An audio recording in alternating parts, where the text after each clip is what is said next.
Welcome to Lex Cunningham's Pure Garbage Podcast, NBA edition, with Jimmy O'Reilly, the Boston Chowder, and Mr. Smiles. Hey, folks out there in podcast land, it's Lex Cunningham here on the podcast, and I have with me Mr. Smile.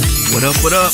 And of course, new to the NBA podcast, but not new to us talking about basketball, since we cross-pollinate all the time when we're not on the air, is the Boston Chowder. The busy bee himself, cross-pollinating all the time. NBA. All right, Djokovic for the Nuggets, your boy, Serbian. Yes, he's on fire. Yes, he's the number one player on that team. Yeah, his nickname's the Joker, and he's playing amazing. He's been dominating the NBA, and I'm a little bit of a hater sometime on the European players, you know, because he doesn't really You are. He doesn't really look like a basketball player, but I can't even deny he's been playing incredible, and that's the passes he makes. Other than like Sabonis back in the day, he's an incredible player to watch. He's fun to watch. He doesn't play any defense. I'm a fan of Jokic, and he's definitely going to be a first-time All-Star this year, and well deserving. I hope he does become an all-star, and believe it or not, here's a fun fact for you, Smiles. He started playing basketball at the age of 14. No, really? I didn't know. Yeah, I didn't even know that. Wow. I didn't know that. So, and yes, he is great. He's a great talent. He does look a bit chubby, but it's okay. He could work on his defense, but he's great. I mean, so many triple-doubles this year, and he just keeps it going. Jokic on fire for the Nuggets. All right, let's move over to the Raptors. Toronto Raptors with Kawhi Leonard lighting up the league. Your thoughts there, Chowd? It's a pleasant surprise, and as our boy Smiles stated in the beginning of the NBA season when he did his preview show, everything that was promised has been delivered by Kawhi so far. I don't mind him resting. So far, yeah. We'll see. There's still half a season to go. I don't know about the 60-win mark, though, Smiles. What do you think about that? I still think they're going to get to 60 because the way the Raptors have played the most games in the NBA right now. So there's one of those things where the schedule is going to even out for them. They're going to get a lot of rest days in between games. So the back-to-back thing, I think, should continue. But the whole thing with Lowry being injured, coming back in and out of the lineup with a back injury, they're going to have time to rest and they're going to have time to perform every night. So I still think 60 is definitely in sights. Nick Nurse is, I'll say it right now, he's a better game-day, game-playing action coach than Dwayne Casey. Dwayne Casey's good at building a program. He was good at getting guys ready. He's good at motivating guys. But in the game, when the game's on, it's the third quarter, and you got to make an adjustment. Nick Nurse is already better coach than Dwayne Casey. Let's rewind the tape, because I believe in the beginning when Nurse was coming on, weren't you not too happy about Nick Nurse? Weren't you a fan of the guy they kicked out of the barn? No, I respect a lot what Dwayne Casey did, but it was time for a change. Like, you can't come into a game with a game plan and then the other coach throws you something different or throws you a different look, and you can't adjust on the fly. And you can see all throughout the season, Nick Nurse, he's been throwing in zone. Like, this team played like 15 straight possessions of zone. So games. You're saying the team is playing smarter? A lot smarter. And I think this is why, with the addition of Kawhi, the addition of Danny Green, and now a new coach who can make adjustments on the fly, we're going to be holding that Larry O'Brien trophy, the NBA championship trophy, at the end of the season. And we're all going, and Pure Garbage will be at the parade, so we'll see all you guys out there. Chowder. Yeah. Your thoughts about Nick Nurse? I love him. Honestly, love him because of exactly what Mr. Smiles there said. He makes the adjustments that are needed.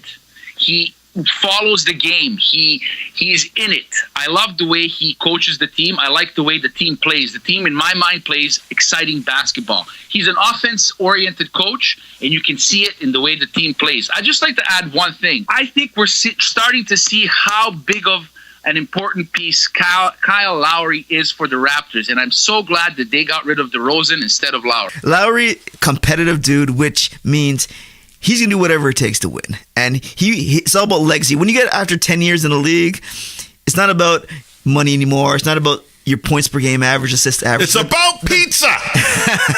It's about winning that championship. And he's on the downside of his career.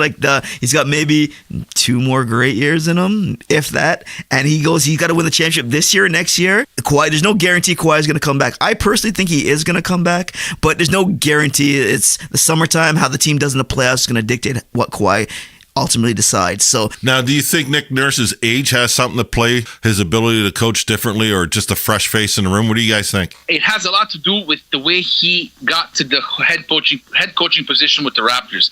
He's gone through the thick and thin of coaching ranks in basketball, worked in these absurd towns in the middle of nowhere. He worked in Europe. He worked in Midwest America, and he grinded it out to become a head coach in the NBA. He got his chance, and I think he's grabbing it by the cojones.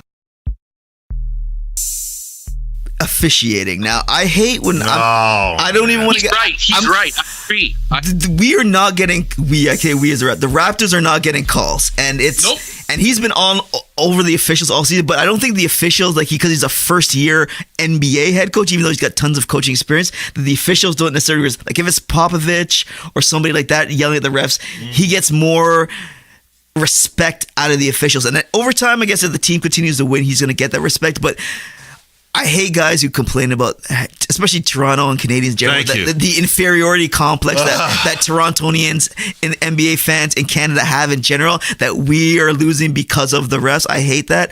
But it has to be said, this year, like, Kawhi is not getting the calls he should be getting, and in general, the Raptors overall are not getting to the free throw line and not getting the calls, and it has to be addressed. But I don't want to sound like that guy, so... All right, let's move on to James Harden. On fire, he's having his moments. Sure, he has the odd slow night, but overall, his performance over the last month and a half, spectacular, boys?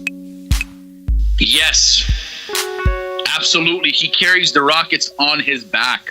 The Rockets would not be even a point of conversation if he was not playing for them. So yes, James Harden, I think in my opinion right now, even though I'm a big Jokic fan, yeah, I think James Harden is leading the league in the MVP voting, and I think he's going to win it again this year. Well, it's one of those things where the Rockets got off to a slow start this year, and Chris Paul got injured, and then Harden goes, all right, Chris Paul's down right now. If I don't step up my game to that MVP level that I know I can get to, we're not even going to make the playoffs with that competitive West. So, and I hate floppers when it comes to basketball. It's one of those things where he flops a lot, he shoots a lot. Basically, his whole game is free throws and threes, and that's it. And I hate guys who flop and like... He's always looking for the call. He's looking for the call and one. Hey, Smiles, is he European?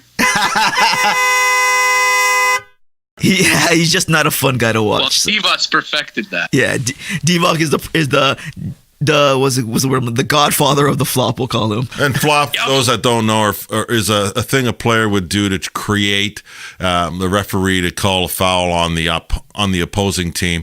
Brushed by Mr. Smiles' arm, he would like fall against the floor and on the wall like I just hit him with a sledgehammer. And then on the next play, go up and lay 3 down on me. Like his arm was never exploded. So, and they do it in soccer. Not as much they can't do it in football. They do it a little bit in hockey, I find. A little bit of flopping. Soccer is notorious for it. Oh my sure, God, they teach how to dive. Yes. They dive and dive and dive and dive. Will the Lakers make the playoffs there, Chowder? No. Thank you. All right. NBA. Thank you, gentlemen. Mr. Smiles, Chowder. NBA. Exciting times. Thank you for listening to the Pure Garbage Podcast. To find us, subscribe on iTunes, Spotify, Google Play, Podbean, or Stitcher.